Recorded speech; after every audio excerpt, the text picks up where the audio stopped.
Sur ces terres sartoises, François Fillon n'était qu'une ombre vendredi soir.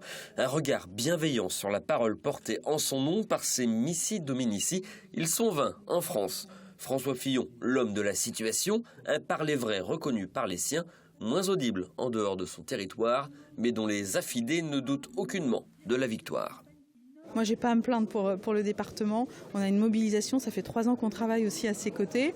On a 534 adhérents hier soir, plus les membres du comité de soutien, 250, ça fait 800 personnes qui déjà officiellement soutiennent. Après, c'est vrai que dans d'autres départements, il a plus un travail de fond à faire, ça c'est certain. C'est pas un sprint la primaire, c'est vraiment un marathon. Il est engagé dans ce marathon. Dans le camp d'en face, ce n'est pas une course de fond, mais plutôt un match de boxe par meeting interposé. D'un côté, EO la gauche, où l'inventaire des réussites et du bilan du gouvernement par les parlementaires, le tout mené par Stéphane Le Foll. Sur le ring, à gauche, le Front de gauche et Europe Écologie Les Verts, pour un exercice de déconstruction minutieux de la loi travail. Le ministère du Travail est construit en opposition au ministère de l'Économie.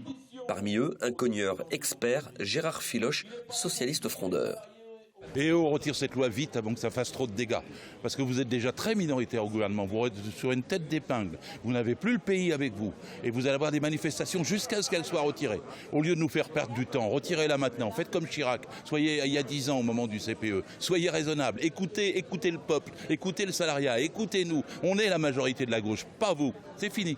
Quand je pense que Gérard Filoche est membre du bureau national du Parti socialiste, que je sais qu'il est là au Mans dans un meeting avec, j'allais dire, l'ultra-gauche, franchement, il y a un véritable problème de responsabilité. Il ne défend rien, il critique tout le temps, donc il est temps que nous disions clairement, ça suffit.